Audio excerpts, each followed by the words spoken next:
Assalamualaikum warahmatullahi wabarakatuh. Apa kabar sobat-sobat Omah Mikir yang luar biasa? Jumpa lagi dengan saya, Juli Jati Prambuti. Kali ini sobat-sobat, saya akan membuat satu serial, yaitu mengenai penelitian seni. Ya, dalam artian seni yang luas ya, tidak mencakup hanya seni rupa atau seni tertentu saja, tetapi pengertian seni. Dan dalam arti luas, penelitian kebudayaan.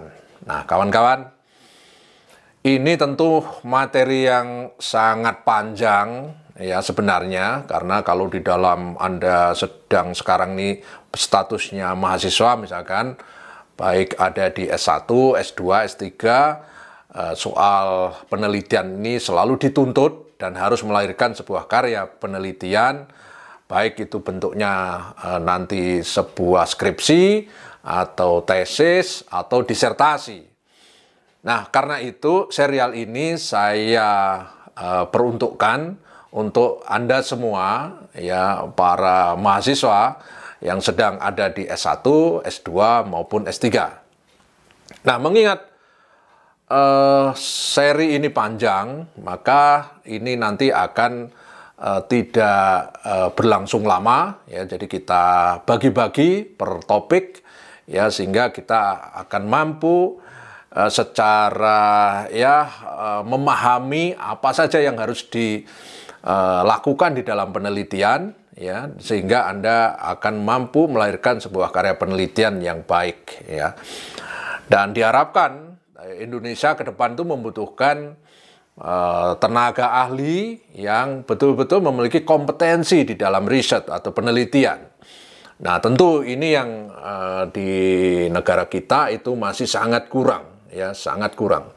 Ya, kalau melihat persoalan penelitian di Indonesia itu memang masih penuh dengan persoalan, ya, persoalan regulasi, persoalan dana, persoalan kelembagaan, ya, persoalan supporting swasta terhadap penelitian, nah, dan sebagainya dan sebagainya. Artinya di situ bangsa ini belum memiliki ya secara baik yaitu infrastruktur penelitian, sehingga sampai akhirnya melahirkan publikasi yang luar biasa, baik bentuknya itu buku, hasil dari penelitian, atau hasil dari kajian-kajian pustaka, sampai pada publikasi yang berbentuk jurnal, dan juga sampai pada penelitian-penelitian terapan yang bisa langsung difungsikan oleh masyarakat secara luas.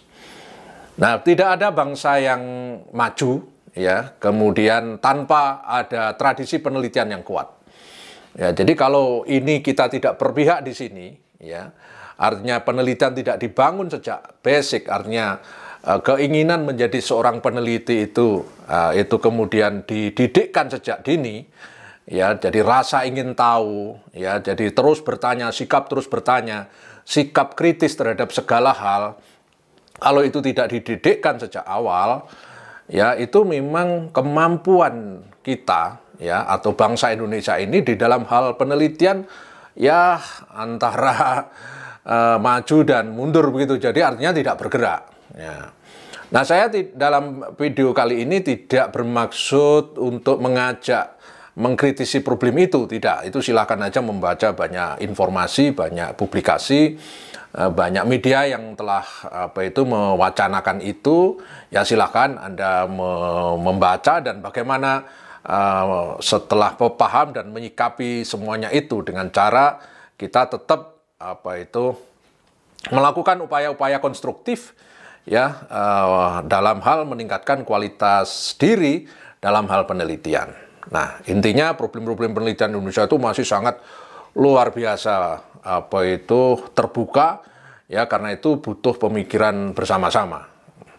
Sobat-sobat Omah Mikir yang luar biasa, apa sih penelitian itu? Ya, apa yang disebut dengan riset ya? Nah, jadi saya ini belum masuk ke penelitian seni ya, itu mungkin nanti agak ya video kedua ketiga itu kita mungkin mulai menyinggung apa itu penelitian seni ya. Tapi kali ini saya ingin bertanya kepada Anda dulu ya. Jadi kita kalau mau penelitian tentu harus tahu dulu apa sih penelitian itu. Ya, penelitian itu ya kalau Anda baca di dalam banyak literatur tentu pengertian atau definisi penelitian itu sangatlah banyak. Tapi setidaknya penelitian itu adalah suatu upaya yang sistematis. Ya, jadi upaya yang sistematis dalam rangka menemukan jawaban atas suatu pertanyaan.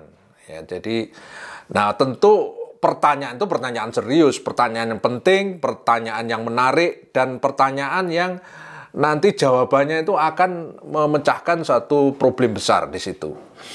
Nah, karena itu upaya-upaya sistematis dan metodologis kalau ingin lengkap itu tentu ada prosedur bakunya.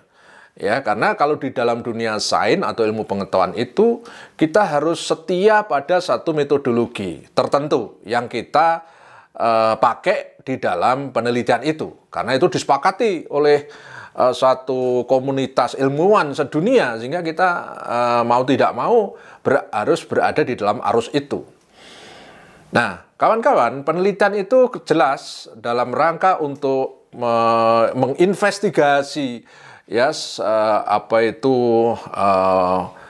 data ya dalam rangka untuk memecahkan suatu masalah atas suatu pertanyaan penting tadi. Nah, kira-kira itulah pengertian penelitian itu. Memang masih banyak pengertian-pengertian yang lain. Ya, jadi kata kuncinya itu pertama adalah suatu upaya yang strategis metodologis, itu satu. Terus yang kedua, upaya itu dalam rangka untuk mengumpulkan fakta, data yang dipakai ya untuk menjawab suatu pertanyaan, suatu big problem ya, jadi pertanyaan besar ya yang akan dijawab dengan satu upaya sistematis metodologis berdasarkan fakta dan data. Nah, jadi itu yang kira-kira yang dimaksud dengan penelitian.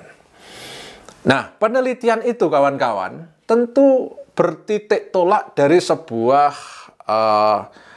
realitas yang sedang dipahami dan kemudian berusaha untuk dijelaskan, ya, diformulasikan, dianalisis sehingga mampu menawarkan suatu kebaruan dari perkembangan ilmu pengetahuan. Ya, jadi di dalam riset itu memang ada tradisi apa yang disebut dengan bertitik tolak dari state of the art, jadi perkembangan mutakhir dari ilmu pengetahuan itu. Ya, karena itu kita juga harus melakukan satu review pada hasil-hasil penelitian sebelumnya. Ya, kita harus mengkaji banyak teori yang telah ada sebelumnya, itu kita kaji sesuai dengan bidang ilmu kita masing-masing. Ya, kemudian kita berusaha menemukan satu titik yang kita anggap itu adalah state of the art melalui suatu serangkaian studi tadi. Nah, karena itu ya state of the art itu dianggap posisi paling mutakhir dari bidang itu. Nah, kemudian kita akan melanjutkan dengan cara macam-macam nanti bisa menggunakan jalur verifikasi, jalur falsifikasi, ya, dan jalur R&D dan sebagainya untuk menemukan satu tawaran baru, inovasi baru, ya, temuan baru, ya, paham baru, ya, itu adalah cara kita dalam tradisi keilmuan itu secara singkat seperti itu. Nah, karena itu Anda yang semua adik-adik ini adalah saya asumsikan mahasiswa, maka tugas Anda sebelum Anda mengusulkan satu proposal penelitian, yaitu mereview ya apa saja yang menjadi concern Anda, bidang atau fokus Anda di dalam penelitian. Nah, itu melakukan review pada penelitian-penelitian sebelumnya. Ya. Dengan demikian nanti Anda akan menemukan satu rentetan ya dari waktu ke waktu ya siapa saja yang telah melakukan penelitian di bidang itu sehingga Anda bisa melakukan reposisi atau positioning pada jalur itu dan kemudian Anda bisa merumuskan apa yang disebut dengan state of the art dan Anda akan melakukan apa dari state of the art itu yang untuk selanjutnya. Nah, kawan-kawan semua, memang penelitian itu satu proses yang berlangsung simultan, berlangsung terus-menerus, ya tidak berhenti pada pada satu fase, tetapi dalam penelitian tuh karena sifatnya longitudinal, ya betapapun itu mungkin riset itu terbatas pada satu waktu, tapi pada hakikatnya penelitian itu akan terus dikembangkan, baik oleh kita sendiri maupun oleh peneliti lain. Ya, jadi maksudnya ketika kita menemukan sesuatu di dalam penelitian, ya tentu kita tidak boleh memiliki sikap bahwa apa yang kita hasilkan itu paling benar. Dalam tradisi keilmuan tidak ada sikap seperti itu. Kalau ada ya itu berarti oknum. Jadi mental kita sebagai seorang peneliti kurang memahami filsafat penelitian itu sendiri. Nah, jadi penelitian itu tidak main mutlak-mutlakan. Ya, sekalipun itu penelitian positivistik, yaitu ya menggunakan objek-objek material, ya itu tidak bisa juga menggunakan sikap kita sebagai peneliti memutlakkan apa yang kita hasilkan. Nah, kawan-kawan, kembali kepada soal riset tadi, sesungguhnya apa sih yang menjadi objek riset itu? Apa kira-kira? Nah, kawan-kawan, saya tolong jawabannya. Mungkin nanti Anda bisa dalami di dalam banyak literatur ya. Jadi, apa yang kita riset, ya, apa yang kita teliti, yaitu bertitik tolak dari apa yang disebut dengan realitas. Nah, realitas itu tentu tidak tunggal. Realitas itu begitu banyak. Ya, realitas itu sangat jamak. Ya, yang kita hadapi realitas itu bermacam-macam. Tetapi di dalam teori penelitian, ya, atau di dalam filsafat ilmu, realitas itu kira-kira ada empat. Ya, ada empat kelompok lah. Ya, yang pertama adalah realitas teologis. Jadi realitas teologis itu adalah realitas yang memang bersumber pada theos, pada Tuhan. Nah, kemudian ini yang nanti akan melahirkan ilmu-ilmu yang semua menginduk pada realitas teologis itu, seperti ilmu agama, tasawuf, ya dan sebagainya. Itu adalah realitas teologis dan itu ada caranya, metodenya mempelajari itu, ya, ada bidang itu. Ya, jadi itu silakan menekuni di bidang itu. Yang kedua, kawan-kawan, adalah realitas kosmologis, kosmos. Jadi alam atau jagat raya itu, universe, itu adalah sebagai objek riset. Ya, sejak lama sejak Yunani, ya kosmologi itu sudah menjadi realitas yang banyak dibicarakan, memang terutama oleh para filsuf.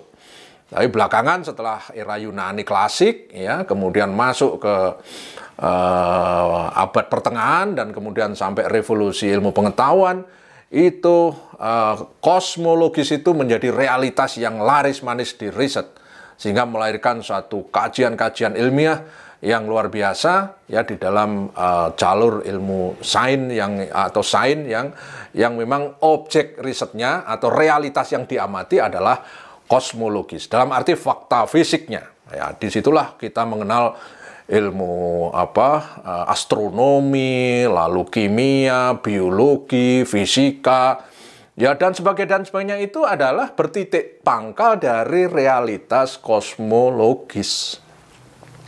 Nah, yang ketiga, kawan-kawan, yaitu realitas antropologis.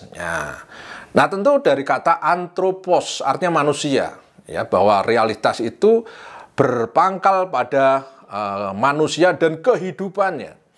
Nah, kita tahu manusia itu punya pikiran, punya hati, punya perasaan, punya imajinasi, punya tindakan sosial, dan seterusnya, dan seterusnya. Nah, karena itu ini juga melahirkan suatu bidang ilmu yang bermacam-macam. Ya, jadi ada ilmu antropologi itu sendiri, ada ilmu sosiologi, ya ada psikologi, ya ada filsafat, ya dan seterusnya, termasuk seni, budaya, ya itu adalah berpangkal tolak dari realitas antropologis dengan segala problem yang ada di dalam manusia itu sendiri. Nah, itu yang ketiga. Nah, apalah yang keempat? Ya, keempat itu adalah realitas teknologis. Nah, ini lebih kepada meneliti tentang alat, pengembangan alat, media, ya, dan yang sifatnya itu teknologi yang bisa membuat hidup itu lebih nyaman, lebih menarik, lebih enak, lebih cepat, lebih praktis. Itu karena ada satu bidang ilmu yang kemudian itu menjadi satu kajian di dalam ilmu dan teknologi, yaitu realitas teknologi. Jadi seberapa butuh manusia itu memerlukan satu teknologi tertentu, mulai dari teknologi yang terkait dengan dunia kuliner, misalkan tuh ada peralatan yang ditemukan di situ, ada transportasi, ada telekomunikasi, ya macam-macam di situ. Jadi itu yang kemudian melahirkan satu ilmu sendiri di dalam realitas teknologis. Nanti di dalam ilmu seni pun juga ada itu. Nah, itu adalah klasifikasi dari realitas yang dijadikan objek ilmu pengetahuan, dalam arti ini objek riset. Nah, kawan-kawan, setelah kita memahami realitas, maka kemudian kita membutuhkan apa yang disebut dengan paradigma. Nah, ini apa itu paradigma? Paradigma itu memang ada banyak sebutan. Misalkan John W. Creswell itu menyebutnya adalah worldview, ya. Jadi cara pandang, ya, worldview, ya. Jadi Creswell, saya kira itu buku yang sangat akrab dengan para peneliti Indonesia, termasuk mahasiswa biasanya oleh dosennya ditugasi untuk membaca bukunya John W. Creswell, dan kan itu bukunya itu berjilid-jilid, artinya beberapa jilid, ya, mungkin sampai 5-6 jilid begitu bukunya Creswell. Ya, saya memiliki e-booknya, tetapi juga memiliki edisi terjemahan bahasa Indonesianya. Itu sudah mudah sekali dicari di toko. Silahkan Anda baca bukunya John W. Creswell, ya. Creswell mengatakan paradigma itu bagi dia adalah seperangkat kepercayaan dasar, ya, yang dijadikan acuan peneliti di dalam memahami realitas. Kira-kira begitu pengertiannya. Jadi seperangkat sikap dasar, asumsi dasar, ya, yang dipakai oleh peneliti dalam rangka untuk menjelaskan, ya, dari realitas yang diamati itu. Nah, kira-kira seperti itu. Nah, menurut Creswell, saya lagi-lagi berdasarkan Creswell, paradigma atau worldview, ya, itu dibagi 4. Ya, jadi 4 menurut Creswell, ya. Yang pertama apa? Yang pertama disebut dengan post-positivisme. Jadi paradigma post-positivisme. Nah, apa itu yang dimaksud post-positivisme? Ini sebenarnya sebuah paradigma lama, yaitu semua hal itu bertolak dari hukum sebab akibat. Jadi dia mengamati satu gejala sebab akibat. Maka di dalam post-positivisme itu berlaku satu kata kunci yang disebut dengan determinisme. Determinisme itu kalau ada hujan pastilah ada sebab. Sebabnya adalah adanya mendung yang berpotensi menjadi hujan. Maka itu disebut dengan determinisme. Hubungan kausalitas itu adalah determinisme. Nah, ini yang kemudian melahirkan satu jalur paradigma positivistik, ya, positivistik. Jadi positivistik itu bertitik tolak dari asumsi-asumsi dasar teoritis, ya, sebelum adanya pengalaman. Makanya kemudian dalam filsafat ilmu itu disebut dengan a priori. A priori. Jadi a priori itu gampangannya itu adalah pengetahuan mendahului pengalaman. Jadi kalau kita meneliti satu realitas berdasarkan post-positivisme itu, memang kita harus memahami teori, konstruk teorinya apa dulu. Konsep-konsep teori yang dipakai kita untuk memahami satu sebab akibat itu apa. Nah, itulah yang kemudian melahirkan satu paham a priori. Jadi pengetahuan mendahului pengalaman. Jadi belum mengetahui tapi kita sudah mampu membuat satu analisa-analisa sementara berdasarkan bertolak dari asumsi-asumsi teoritis. Nah, yang kedua di dalam positivisme, post-positivisme itu berlaku apa yang disebut dengan reduksionisme. Jadi variabel-variabel yang dianggap tidak penting, yang dinilai tidak menjadi hal yang paling esensial di dalam suatu penelitian itu, maka itu disingkirkan, artinya direduksi, ya, tidak dipakai. Dan karena di dalam post-positivisme itu nanti akan berlaku pengukuran. Ya, jadi data itu diukur berdasarkan skala data. Ya, karena di dalam sini itu memang memberlakukan satu data-data kuantitatif. Nah, pada seri yang akan datang nanti akan saya jelaskan data kuantitatif itu apa. Ya, skala data itu maksudnya apa. Itu nanti pada seri yang selanjutnya. Nah, yang berikutnya yaitu paradigma konstruktivisme. Konstruktivisme. Ya, apa yang dimaksud konstruktivisme? Hal ini dikaitkan dengan cara pandang dari sebaliknya dari post-positivisme. Konstruktivisme itu adalah kita masuk di dalam suatu realitas yang kita amati, ya, kita menjadi orang atau menjadi bagian dari mereka, ya. Jadi kita berusaha menangkap makna yang dipahami oleh realitas yang kita pahami itu bukan berdasarkan apa yang kita konstruksikan berdasarkan teori, ya, tetapi kita masuk pada pemahaman-pemahaman yang natural, ya, yang berada di dalam objek yang kita riset itu.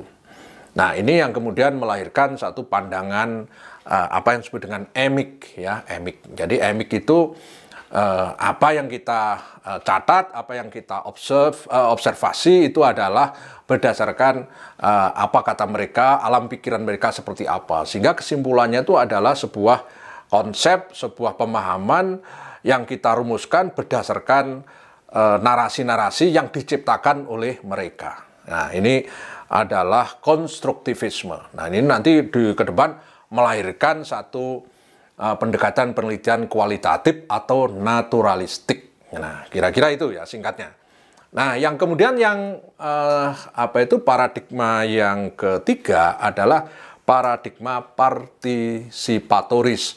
Ada yang mengatakan ini paradigma transformatif. Nah, ini kalau dilihat dari title-nya transformatif, artinya ini pendekatan ini atau paradigma ini memang dipakai untuk penelitian yang sifatnya mengadvokasi, ya, mengubah satu keadaan dari keadaan A menjadi keadaan A aksen atau bahkan B berubah. Ya, jadi itu untuk mentransformasi suatu keadaan, ya, mengubah dari keadaan A ke keadaan yang berikutnya atau A aksen atau keadaan yang sama sekali berbeda. Nah, ini memerlukan satu penelitian yang bersifat advokasi dan transformatif. Maka penelitian itu biasanya memang bersifat politik, ya, jadi politik. Jadi misalkan penelitian terkait dengan perpindahan ibu kota negara, misalkan dari Jakarta ke Kalimantan, ya, itu nanti seperti apa. Nah, masyarakat di situ itu nanti transformasinya seperti apa, baik transformasi ekonomi, transformasi pendidikan, dan seterusnya, termasuk transformasi di dalam hal gaya hidup, ya, dan seterusnya. Itu yang menarik di dalam kajian-kajian yang nanti pada saat memang sudah terjadi perpindahan migrasi, ya, perpindahan penduduk dari satu tempat ke tempat lain melahirkan satu transformasi. Nah, ini juga satu kajian sendiri. Nah, kemudian yang terakhir adalah apa yang disebut dengan paradigma pragmatisme. Nah, pragmatisme. Kalau dilihat dari judul pragmatis, memang ini diniatkan melahirkan satu penelitian untuk problem solving, ya. Jadi lebih diniatkan untuk problem solving, untuk memecahkan masalah. Jadi problem solving. Jadi berdasarkan problem yang dihadapi secara real di satu komunitas, ya, kemudian diciptakan satu solving, solusinya seperti apa. Nah, di sini penelitian tentu untuk membantu mengurai, memecahkan, menemukan satu solusi dari satu problem. Nah, ini yang disebut dengan penelitian pragmatis. Biasanya di dalam penelitian ini membutuhkan satu metodologi yang lumayan ketat, yaitu misalkan nanti yang disebut dengan metode campuran, ya, mixed method, ya, dan ini yang nanti kita akan kupas satu persatu. Kawan-kawan, saya kira untuk seri kali ini, yang pertama ini sekian dulu. Ya, mudah-mudahan Anda bisa melanjutkan dengan banyak membaca buku tentang metodologi penelitian. Jumpa lagi pada sesi yang berikutnya pada video yang akan datang. Saya kira itu, terima kasih. Salam sehat. Wassalamualaikum warahmatullahi wabarakatuh.